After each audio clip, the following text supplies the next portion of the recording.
Hey all, for the past week or so, I've been playing the new DRG Galactic game, Rogue Core. I've been enjoying it quite a bit, but I keep seeing things from the community complaining about some of the core aspects of the game, and I was wondering if I was missing something. I saw this post that the devs put out, talking about how they were going to address the big three, as they called them. And now, having played the game for almost 80 hours, I hope they tweak it as little as possible. Because the community is asking for changes in what I consider to be the heart of Rogue Core. I'm gonna go through each of the big three, talking about why I think they're good, as they are. But first, I would like to preface that I am sympathetic to the fans of DRG Galactic Original. I am myself a big fan of that game.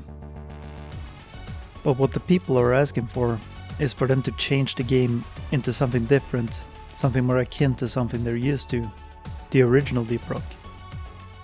And I understand how disappointing it would be if you're waiting for new content for years and there's barely even a trickle. Then Rogue Core comes out and it's a huge disappointment, because what you were hoping for was a sequel to the original DRG, or something more akin to that game. A similar thing happened last year with Elden Ring Night Rain. A lot of people were hoping for a sequel to Elden Ring or some other single-player FromSoft game. But what we got instead was a spin-off, a roguelite, something that they have never done before. When Night Rain came out, I was immediately excited, and some of the older fans accused me of just being another tourist. Even though I've played all the FromSoft games since the original Dark Souls. And now the same thing is happening in the DRG community. I played the original DRG Galactic when it came out, and I've been with the game ever since. But now they're going in a bold new direction, one that I prefer, honestly. And they're still accusing me of just being a new tourist. I think in this scenario, it should be easy for both games to coexist. On the one hand, we can have the slower, more methodical exploration-based DRG Galactic that we all know and love. While we also have a fast-paced, action-oriented Rogue Core on the side.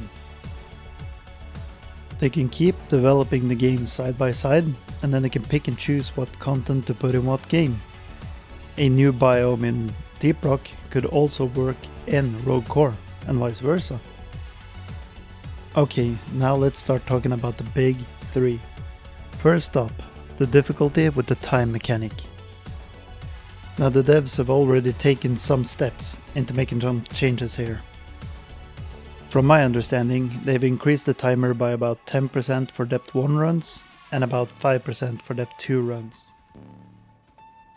Now, I think increasing the timer is a mistake. And the reason why is quite simple.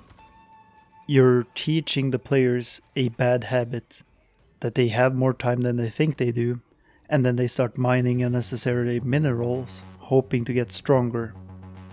Then when they later on play on the harder difficulties, they get absolutely demolished. You will of course have a harder time starting out in Rogue Core than you would have in DRG, but I think that's an important learning tool. Even though I have hundreds of hours in the original DRG Galactic, I still failed my first 3 tries at depth 1. But the game did force me to adapt to its mechanics. I learned to deal with problems in the way that Rogue Core expects me to deal with problems. And then I unlearned some of the bad muscle memory I had from DRG. So that by the time I got to depth 2, I beat it on my second try. In a good roguelite game, you increase in your understanding of the game at the same level that your character increases in power.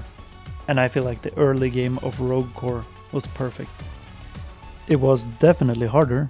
I would say depth 1 in Rogue Core is about hazard 3 difficulty level in DRG, but it was a very good learning experience. I've also heard people say that the timer is too restrictive for people who play solo, but in my opinion, solo should always be the hardest game mode. They give you less time to deal with events, but Cooper is still an excellent mining droid, so you shouldn't be that much worse off.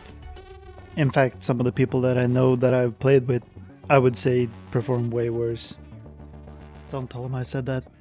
The background footage I'm using for this video is actually my first clear of Depth 4 solo, which is the hardest difficulty currently in the game. It took me 2 tries, so I feel like the difficulty is fine, and the timer is something you should get used to sooner rather than later. And it's not like running out of time instantly kills you. It does spawn the immortal Reaper worms that chase you around and try to kill you. But you can still hang around for a bit if you're skilled enough, so that's more skill expression for the players. At least the ones willing to take a risk. Next point is the frustration from the shared upgrade negotiation. Now this is in my opinion the be-all end-all of this game. This is my favorite mechanic. I absolutely adore how this works. The way it functions is that every time you find a weapon crate, equipment box, a level up, a artifact, grenade locker, etc., all the players have to group up and stand in a circle, and then they go through the negotiation screen. From there you get a bunch of random options to choose from, based on the player count. You then, in a rotating turn order, choose who gets to pick what weapon and what upgrade. If you're playing solo, it works a bit differently. You get less options, and you get one option for Cooper. And by picking one of the perks, one of them will get grayed out for Cooper.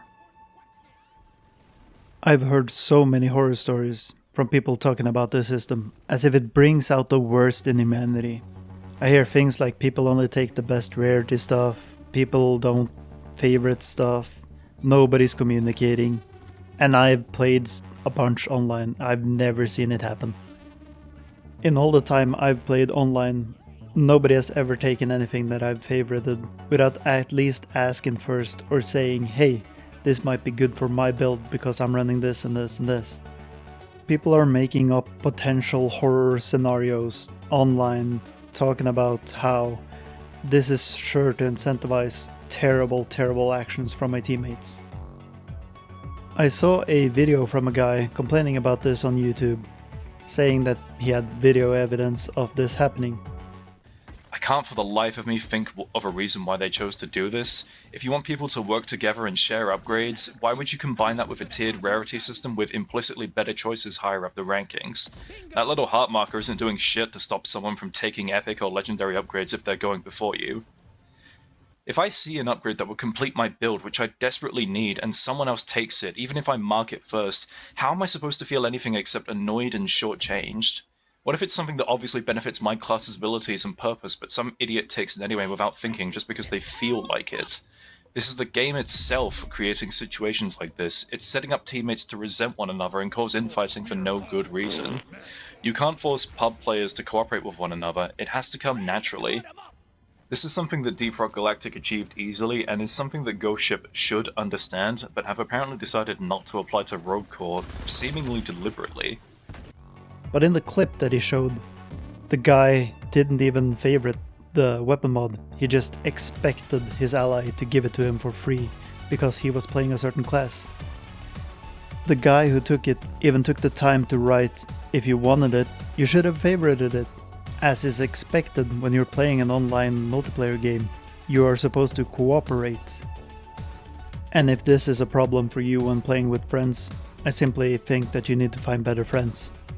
Me and my friends, whenever we play, always talk about, hey, this might be good for you, this might be good for me. The other problems that people have with the shared upgrade system, that I understand but I don't agree with, is the fact that you have to group up all the time. We quickly learned that you should rather just wait for opportune moments to take level ups and try to be in the same region whenever you're looking for a weapon crate or equipment box. I can understand how people don't want to group up, but again, this is a co-op game. I feel like I want to be close to my teammates, or at least try to keep them close together, because we're cooperating, we're not just playing 4 solos in the same map. I've also heard people say that you should get all the upgrades when you enter an elevator. Thankfully, there is such a game mode. If you play in Gauntlet mode, you will pick your equipment at the start, and then everything else will be done in the elevator.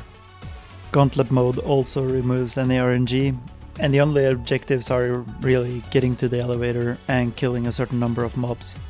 So if you don't like that kind of gameplay, then you're out of luck. Personally, this is the one thing that I hope they change the least.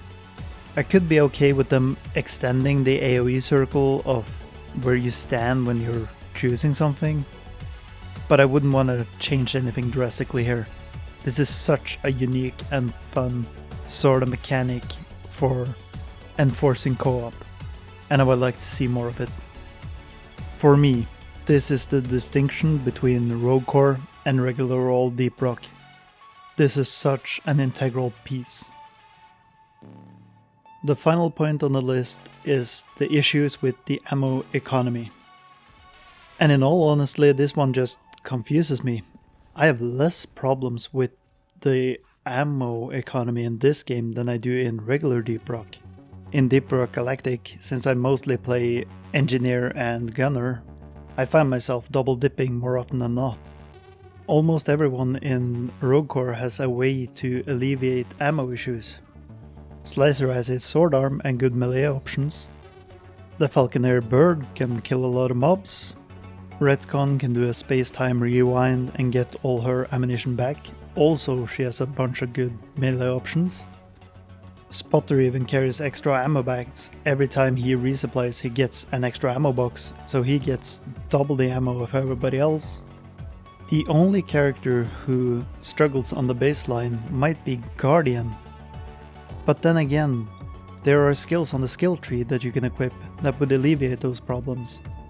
The max upgraded ammo bag gives you 20% more max ammunition, and then paired with resupplier, you can get 20% more resupplying, which means that you get way more ammo than you normally would.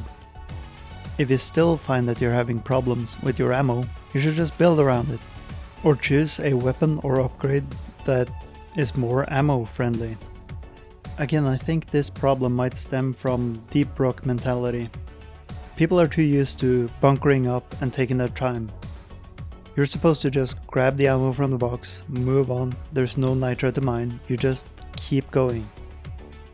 The Reclaimers feel way more powerful than the miners ever did. Their swing speed is way higher. And with all their abilities, you shouldn't really be having that many ammo issues. Now, these are the main complaints from the community.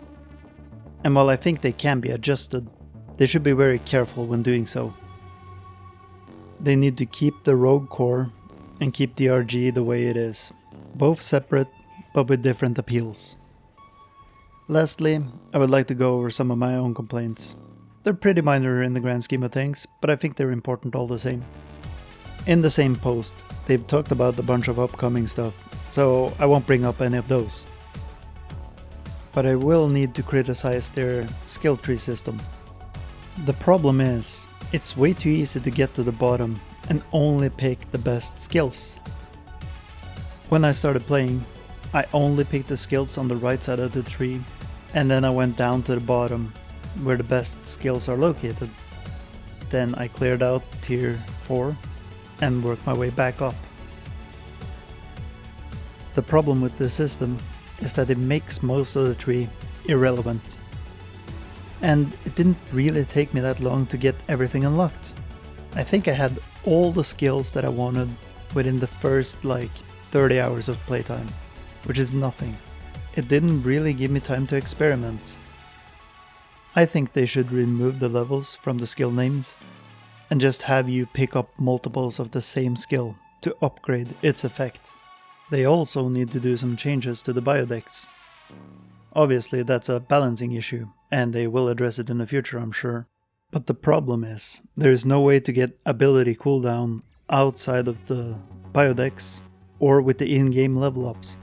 Currently, I have my slicer deck on every class except Guardian, because Death Resonance is so strong. All in all, Rogue Core is shaping up to be a fantastic game that I greatly enjoy. And I'm really excited for the upcoming content. I just wish there were more people that would give it the time of day, less people that play for 2 hours, then leave an angry comment because it's not like DRG, and just demand change in something that I really enjoy.